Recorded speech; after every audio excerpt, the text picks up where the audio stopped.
Et oui, être conducteur routier, ce n'est pas que conduire dans les petites routes. Un conducteur doit savoir faire beaucoup de choses.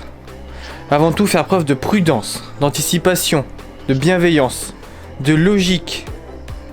Et oui, la bienveillance. J'aime beaucoup ce mot. Faire attention à soi, mais aussi aux autres. Je suis parfois dégoûté par le comportement de certains.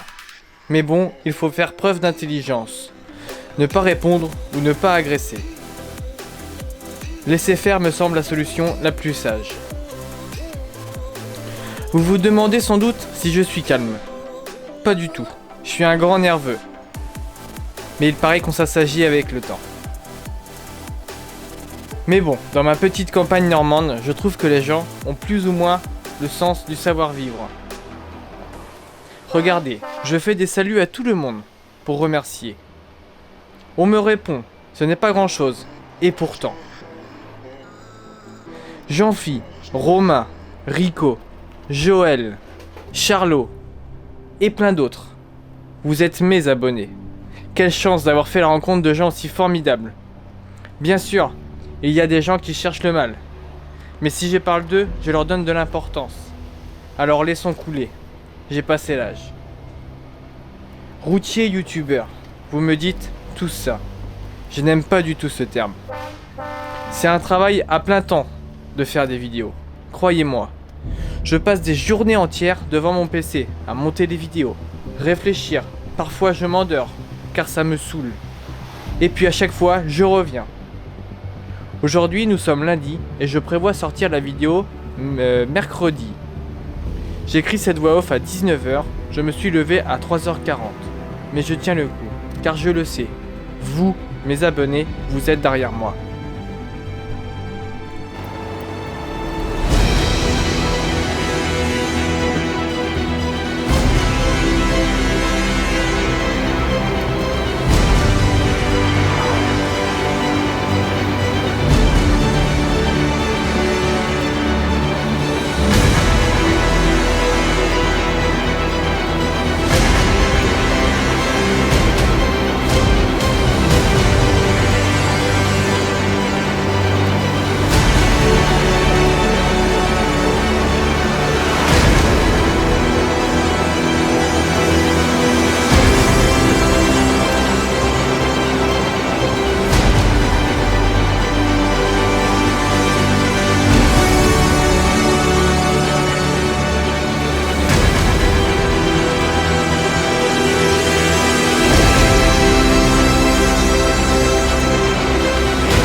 Salut à tous et bienvenue dans cette nouvelle vidéo.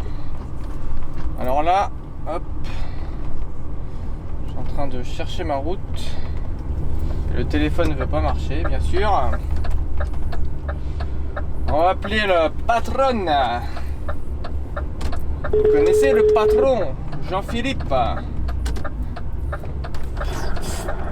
Monsieur Jean-Philippe, comment vas-tu? Bah écoute, ma foi, pas trop mal. Pas trop mal pour l'âge? Pour l'âge, ouais, parce que les vieux sont obligés d'être sur la route parce que les jeunes ils font pas le boulot. Ah ouais? Ah, t'es méchant là, ouais. Ça y est, on a à peine pris le téléphone que déjà t'es en train de me tacler, ça commence. Ah oui, impeccable, impeccable. On est en forme le lundi matin. Ouais, ça plaît, c'est plaisant, c'est bon enfant, moi j'aime bien ça. Exactement. Bah Jean-Philippe, présente-toi pour les gens qui te connaissent pas. Jean-Philippe, 54 ans, chauffeur routier, enfin plutôt conducteur routier, comme on dit, parce que chauffeur il n'y en a plus, tu sais pourquoi? Non. La différence d'un chauffeur et d'un conducteur, c'est qu'on les appelait les chauffeurs dans le temps parce que les moteurs, il fallait les réchauffer avant, les moteurs à charbon. Donc chauffer, chauffeur. Exactement. Wow. Donc maintenant, ce sont des conducteurs routiers. Parce qu'il faut plus faire chauffer les camions maintenant alors. Bah, c'est pas qu'il faut pas les faire chauffer, mais dans le temps, les échauffer, Je te dis, avec du charbon, on fallait mettre la chaudière en route pour faire de la vapeur et tout ça. Donc c'est pour ça qu'on les appelait les chauffeurs. Ah, je savais pas moi. Et ben voilà. Tu vois, c'est ça. C'est ça la différence entre les vieux et les jeunes. Il faut qu'ils apprennent encore. Eh ouais. Mais bon, on apprend à tout âge. Exactement, et ce qui est très bien avec... Attends, parce que je suis en train de croiser une voiture, l'autre il ralentit pas pour un sou. Voilà. Ce qui est très bien, c'est que ben, le partage, quoi. C'est ça qui est super intéressant entre nous. Moi je suis jeune dans le métier, j'apprends beaucoup. Et toi tu partages ton expérience, tu nous apprends... tu m'apprends en tout cas le métier, en particulier l'éco-conduite, quoi. Ouais, surtout l'éco-conduite. Maintenant, on est équipé de véhicules. On est équipé de véhicules qui servent, qui ont ces fonctions justement d'éco-conduite au panneau de contrôle, donc au tableau de bord. Et en s'en servant, on arrive à faire des économies de gasoil, donc à faire gagner de l'argent à notre société pour que, du coup, on se sente un petit peu mieux aussi. Et puis, c'est bien pour la planète. Et puis, c'est bien pour l'entretien du matériel. Du coup, on a beaucoup moins de charges de transport, c'est-à-dire les charges du camion, ce qu'on doit payer pour le camion. On perd moins de temps sur la route aussi, parce que quand vous tombez en panne, obligatoirement, ça vous fait perdre du temps. C'est des désagréments pour tout le monde. Donc ça permet aussi de ménager le matériel. Exactement. Voilà. Et donc toi, tu fais quoi comme type de transport? Du groupage. Wow. Du groupage. Mais qu'est-ce que du groupage? Alors, comme dirait l'autre, groupage groupon, c'est-à-dire qu'en fait, on essaye de prendre des petits lots, et plus on fait de petits lots, et plus ça paye. Mais voilà. Bon, on perd un peu de temps, parce que c'est pas comme charger un complet en 1 heure de temps en moyenne. On est chargé. Là, la différence, c'est qu'il faut un peu plus que ça, là. Voilà. Donc toi, pour ta semaine, tu as entre 30 et 40 clients, quoi. Ouais, 30, 40, 50, c'est déjà monté à... Je crois qu'on avait essayé de battre un record avec un collègue, je crois qu'on était arrivé à 58 et 56. Moi, je suis arrivé jusqu'à 56. 56 clients dans la même semaine. Ouais. Ça fait du monde à aller voir, ça. Ouais, surtout sur un parcours d'environ entre 2500 et 3000 km. Ouais. Donc ça fait beaucoup de kilomètres, pas beaucoup de temps pour... disons que c'est de l'organisation, voilà. Quand on s'organise, on arrive à gagner un temps précieux et quasiment chaque minute compte. Ouais, c'est ça. Et comment... Oui. Donc toi, tu roules avec un camion remorque, fourgon. Oui, exactement. En fourgon, comme ça, pas de problème de débâchage, c'est tout l'intérêt du fourgon. Pas de débâchage et pas de... Enfin, disons que c'est un peu plus agréable quand même en fourgon. C'est-à-dire qu'il y a juste la porte arrière et voilà, on charge par l'arrière. Donc, on ne fait pas de transport de ferraille ou de morceaux qu'on a à charger par le côté. Ouais, t'es limité quoi dans les chargements. Ouais, mais il y a des fourgons qui sont équipés avec un toit détachable, de manière justement à pouvoir charger des lots au palan par le dessus. Justement. Tout à fait, au palan, à la grue. Ouais. Voilà, tout ce qui sert pour charger les objets de manutention, quoi. Ouais, c'est ça. Donc toi, Jean-Phi, je pense que pour ceux qui connaissent les vadrouilleurs, c'est toi qui les as accueillis chez eux. Voilà, en fait, je les suis déjà depuis un petit moment. On fait des projets. Moi, j'aide Jérémy sur ce projet quand je peux l'aider, lui et sa famille, hein, puisqu'il n'est pas tout seul. Ouais. Et donc, je pense que les gens, ceux qui suivent les vadrouilleurs, je pense qu'ils m'ont déjà vu, certainement. Oui, ils te connaissent. T'es connu un peu partout, toi. T'es connu comme le loup blanc. C'est ça, les vieux, ils traînent un peu trop souvent et du coup, on les reconnaît un peu partout. Que les jeunes, on leur demande toujours, mais tu viens d'où, toi? Je te connais pas. T'es un petit jeune, tu viens d'où? On ne te connaît pas. Ouais, c'est ça. Et en fait, c'est pas parce qu'on ne connaît pas qu'il sait pas faire. Exactement.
ça fait combien d'années que tu roules?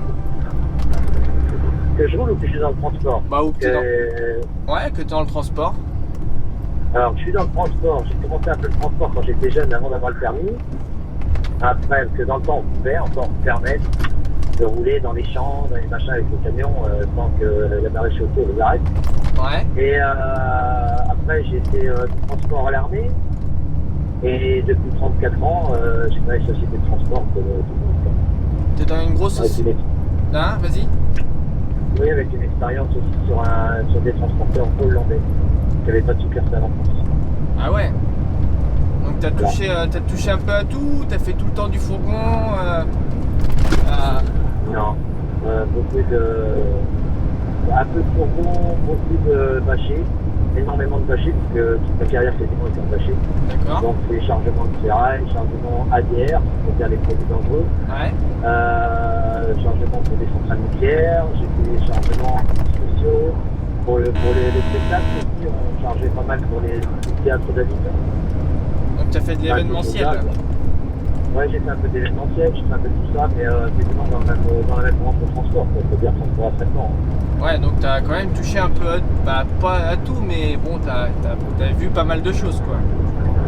Ouais, c'est un peu des camions, on a eu camion remorque, moi j'ai commencé en camion remorque traditionnel, et après j'ai camion remorque, porte-char,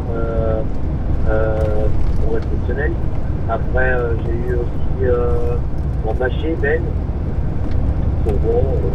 voilà quoi. Ouais. J'ai pas fait cette année tout ça. Ah, c'est bien, c'est intéressant d'avoir des gens comme toi, plein d'expérience et qui partagent leur expérience surtout.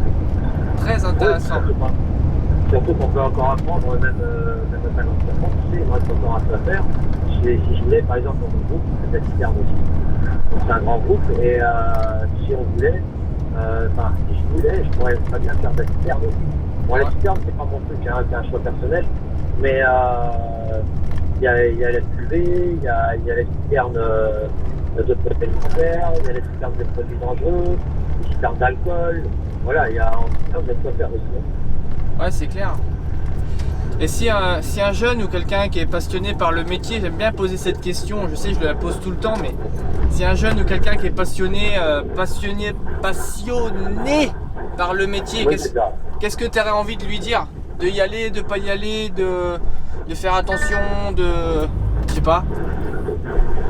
Ça dépend, il y a deux types de passionnés. Si c'est juste parce que le camion il lui plaît, qu'il est joli avec les couleurs, et quand il est au volant il se sent pas bien, je pense que là il faut peut-être qu'il s'oriente sur autre chose.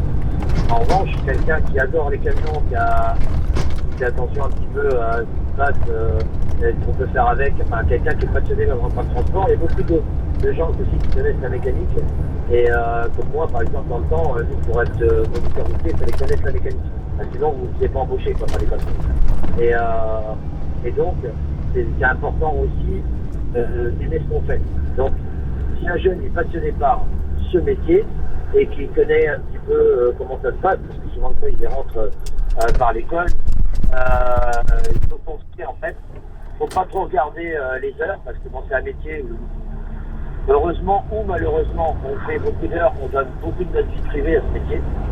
Je ne connais pas d'ailleurs un chauffeur routier qui arrive à faire que 8 heures par jour, c'est impossible. Il n'y en a pas, ou là sinon c'est des mi-temps. Ou c'est des demi-tournées, mais ça n'existe quasiment pas. Et il faut vraiment aimer ça, quoi. La route, bouffer du bitume, voir des paysages. En fait, c'est tout un ensemble. Bah, il faut foncer. Ouais, c'est ça. Faut être fonceur, faut être passionné, quoi.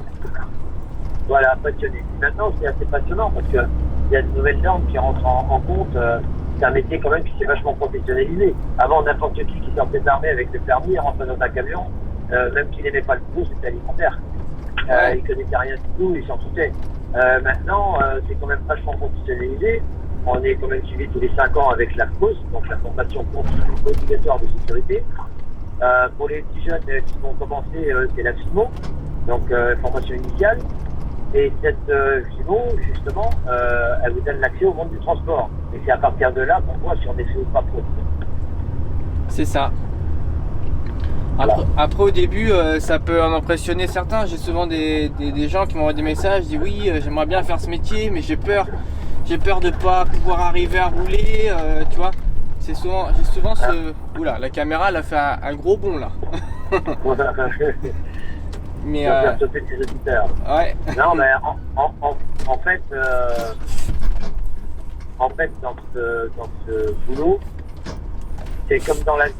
Peu importe quel travail vous choisissez, quand vous avez envie de faire quelque chose, il faut se donner les moyens de le faire. Exactement. C'est pas forcément les moyens financiers, mais les moyens de le faire. C'est-à-dire que, vous savez, vous levez votre bras, il n'y a rien de plus facile que de lever le bras. Après, le lever 100 fois, c'est un petit peu plus dur. Et puis le lever 1000 fois, c'est encore plus dur. Mais en fait, plus vous allez se bouger, et plus vous allez y arriver. C'est ce qu'on dit. Souvent, une fois, il y a un problème qui dit c'est en faisant qu'on fait. Voilà. Exactement. Donc, il faut y aller. Il faut le faire. Il faut aller voir, découvrir ce métier, découvrir les camions, découvrir l'ambiance du transport, découvrir les chargements différents, les temps différents aussi. Parce que vous savez, quand vous débâchez en été qu'il ne fait pas trop chaud, c'est super bien. On est super bien, tout le matériel qui reste à peu près propre et tout. Mais quand on est en hiver avec le matériel qui est sale, vous salissez, je veux dire, il y a des fois, c'est vrai qu'il y a certains aspects, quand tu le vois, Florian, c'est quand tu débâches, en hiver, c'est pas très agréable. Ah non, non. On est dans le vent, il faut envoyer les sangles, le vent te renvoie les sangles sur toi, enfin, il y a des contraintes, comme dans tous les métiers. Mais quand on est passionné par ce métier-là, et quand on est au volant de son camion, eh ben, on est content et on est fier de ce qu'on fait. Et on arrive à faire abstraction des contraintes. Oui, de toute façon, dans tous les métiers, il y a des contraintes. Après, il faut se trouver bien. Par exemple, vous allez vous trouver un transporteur. Si vous entendez bien avec le patron, le personnel, que les camions vous vont et tout, ça roule. Mais le jour où vous avez une difficulté, c'est là qu'on voit le comportement des gens. Et donc, ça peut influer en fait sur votre comportement dans la société. C'est-à-dire, chez le patron, vous allez vous trouver. C'est très très important de se sentir bien dans sa boîte.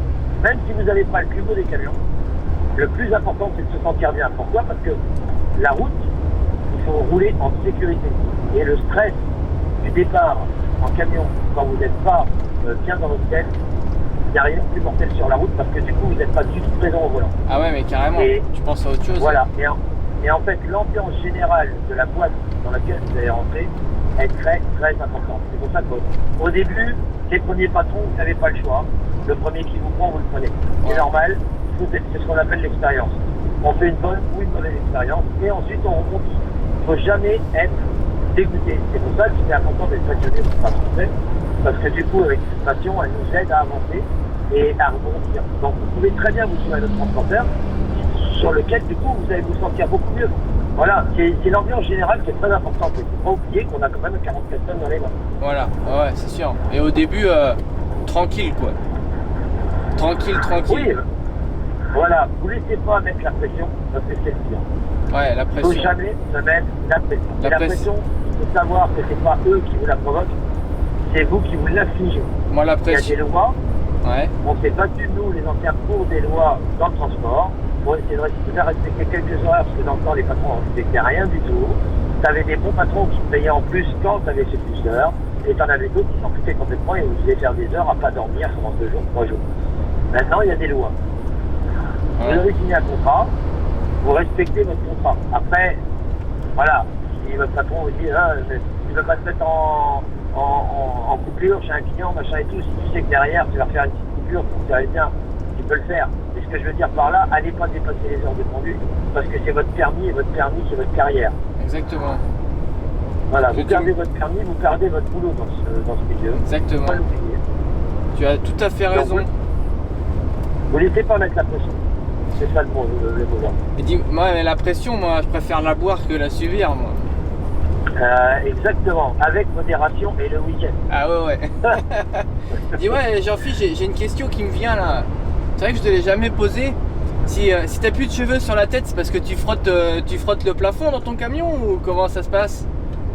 Ouais, en fait, c'est parce que ma femme, chaque fois que je rentrais à la maison, elle me disait toujours, mais c'est à qui ses cheveux sur le siège? Donc j'ai préféré me couper les cheveux ras, comme ça j'ai plus de cheveux sur le siège. Ah, je suis mauvais, je suis méchant. Non mais, t'inquiète pas, parce que je devais certainement avoir plus de cheveux que toi quand j'étais jeune, mais un jour, tu verras. Quand tu seras vieux avec ta canne, tu viendras me taquiner, c'est ça?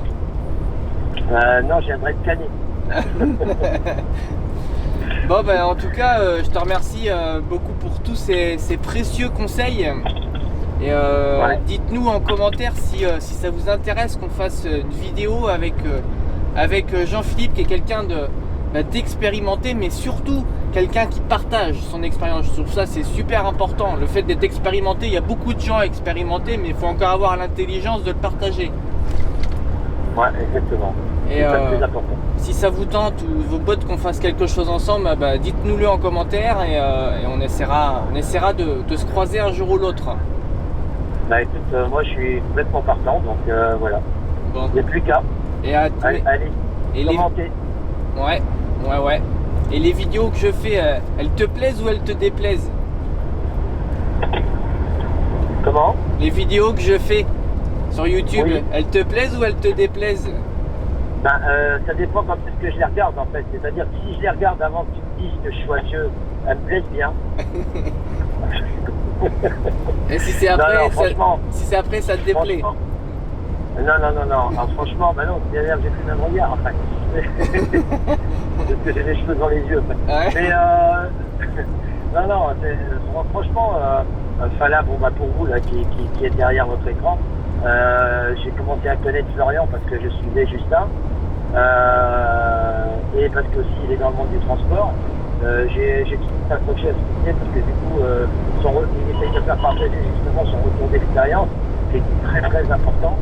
Et alors que pourtant c'est quelqu'un qui n'était pas du tout de la partie, mais c'était un métier pour lui qui était, si je ne me trompe pas, passionnant. Ah oui, je suis passionné Donc, depuis très longtemps. C'est pour ça que j'ai acquis beaucoup de connaissances en si peu de temps, quoi. Même si bien Voilà. sûr, je suis encore jeune dans le métier, je manque d'expérience, j'ai encore beaucoup à apprendre, mais l'idée de partage est là.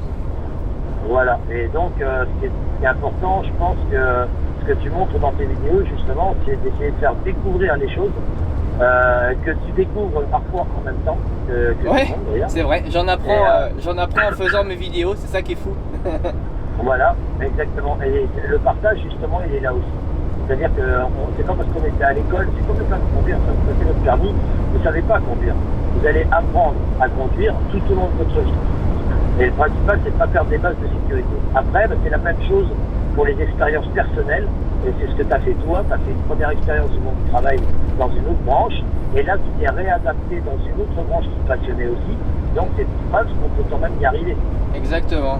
Donc, je pense qu'en écoutant, en sachant écouter comme tu fais, et donc c'est pour ça que je te dis que tu es une éponge, c'est parce que du coup, tu retiens bien les choses et tu essaies de les appliquer avec votre conduite à toi, avec ton expérience à toi, mais essaye quand même de les appliquer en sachant que derrière les gens sur lesquels tu t'entoures pour te dire ces choses-là, les retours d'expérience que tu as, tu sais que c'est des gens qui ont plus vécu ça que toi. Ouais. Et donc tu te dis que s'il me dit ça, c'est peut-être parce qu'il n'y a plus jamais de fumée sans feu, quoi. Exactement. Donc autant essayer. Exactement, je réfléchis tout le temps quand on me dit quelque chose, même si on me dit que je suis un con, ben j'essaye de réfléchir pourquoi je suis un con quand on me dit ça. Mais Voilà. c'est un peu dur de dire ça, mais c'est vrai, n'empêche. Oui, mais ça peut être, tu sais, c'est comme quelqu'un qui va te dire, oh là là, qu'est-ce que vous êtes bien, oh là là, qu'est-ce que tu veux derrière? Tu vois, c'est un peu la même chose, à contrario. Ouais, c'est clair. Donc, c'est pour ça qu'il faut faire très très attention à tout. Mais c'est vrai que c'est très très important d'écouter ce qu'on a envie de faire, de ne pas se mettre justement ce stress qui nous bloque dans le métier et d'apprendre des autres. Voilà, ça c'est le plus important, apprendre des autres. L'entraide et le partage, c'est génial, quoi. Ouais, le partage. C'est le partage en fait. C'est le partage qui fait ce qu'on est. Hein. Et les gens que vous rencontrez qui vous font connaître un nouveau concert, une nouvelle voiture, une nouvelle couleur, ouais. un nouvel endroit. Il y en a qui arrivent à découvrir ça tout seuls parce que ils ont des activités différentes.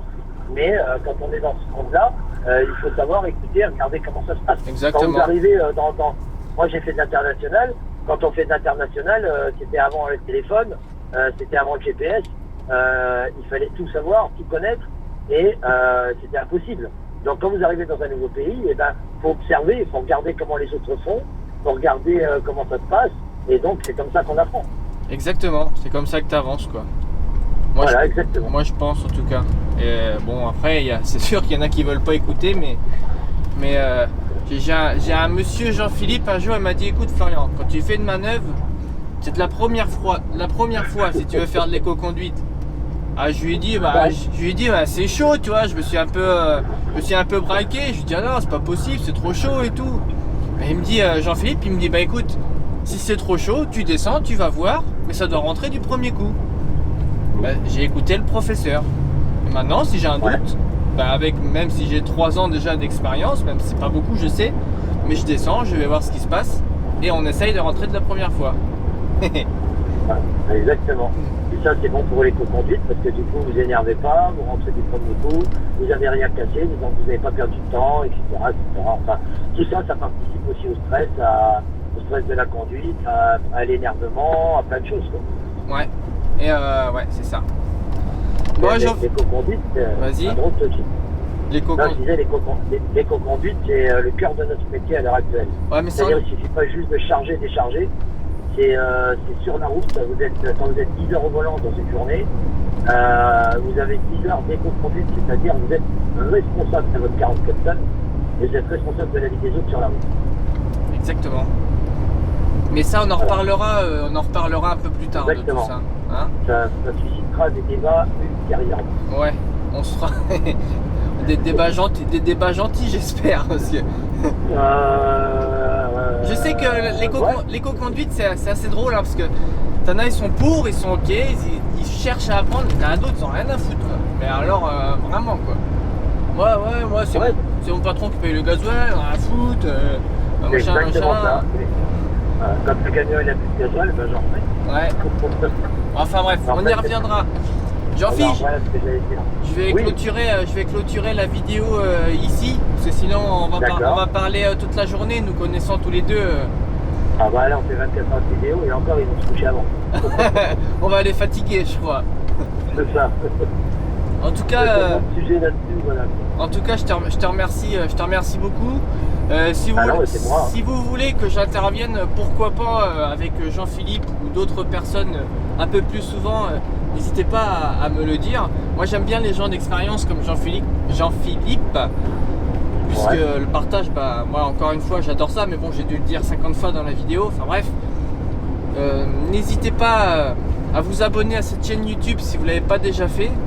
N'hésitez pas non plus à vous abonner à l'Instagram de Jean-Phi qui sera dans la description et sa chaîne YouTube, puisqu'il va créer très prochainement une chaîne YouTube qui sera sur l'aménagement de véhicules poids lourds, etc. Et voilà, nomade, je cherchais les mots, et aussi sa vie de conducteur routier. Donc n'hésitez pas, je vous mets tout dans la description, allez checker tout ça. Et n'hésitez pas aussi à mettre un petit pouce vers le haut si ça vous a plu. Surtout vers le haut. Surtout. Et mais si mettre un pouce vers le bas, moi je veux bien, mais il faut justifier le pourquoi. Ouais, voilà. Ça va chatouiller un peu les algorithmes, c'est pas très grave. Voilà, ça je crois que c'est notre cher Philippe qui dit ça. Hein. Ouais, il est bien chatouillé. Bon allez Jean-Philippe, j'y go moi. A bientôt. Ok, pas de problème. Merci hein. Allez, salut à tous. Ciao. Salut. Ciao.